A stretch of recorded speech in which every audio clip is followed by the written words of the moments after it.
Salut à tous! Dans quelques jours, c'est Halloween. Et ici, on élabore le prochain numéro de notre collector Culture Pop consacré à la conquête de l'espace. Alors paf, on fait un mash-up sur le pouce pour vous parler d'un genre bien précis, le Space Horror. Le Space Horror ou l'horreur spatiale a donné naissance à différents genres, sous-genres, parmi lesquels le Survival Horror, comme dans le film Pitch Black, qui est un peu le film grâce auquel on a découvert la voix rocailleuse et les gros bras de Vin Diesel bien avant Fast and Furious. Mais il a aussi donné naissance à des slashers, comme Jason X, dans lequel le tueur de Vendredi 13 se retrouve à trucider des ados dans un vaisseau spatial. Le jeu vidéo s'y est également adonné, avec des titres comme Dead Space, et on peut également y trouver des influences ou des références dans la saga Mass Effect. Mais l'œuvre qui a tout changé pour ce genre bien particulier date de 1979. Il s'agit évidemment d'Alien, le 8e passager.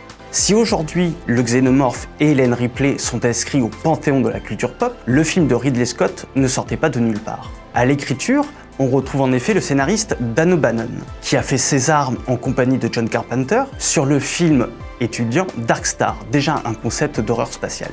Le film est à réserver aux curieux et aux amateurs de films bricolés, mais à savoir, il dispose dans une très belle édition collector chez l'éditeur Carlotta Films.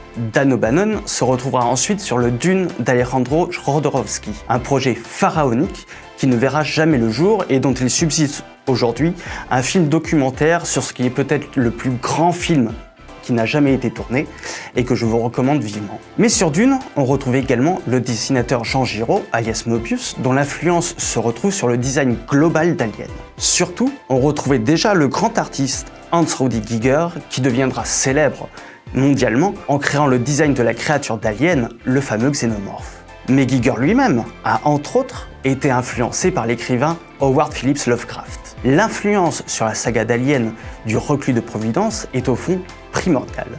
Ce sera encore plus le cas dans les deux préquels mal aimés, à nouveau signés Ridley Scott ces dernières années. Indépendamment des qualités ou défauts qu'on peut leur trouver, Prometheus et Alien Covenant sont deux films dont une des préoccupations majeures semble avant tout de retrouver l'ambiance et les thèmes de Lovecraft. Car si l'auteur du Cauchemar d'Innsmouth n'a jamais écrit de space horror au sens strict, ça aurait été bien compliqué, ces célèbres créatures tourmentant les êtres humains arrivent parfois du cosmos. C'est le cas notamment de La couleur tombée du ciel, une courte nouvelle d'une vingtaine de pages, récemment adaptée au cinéma avec Nicolas Cage, dans un film qui est assez amateur, moi le premier.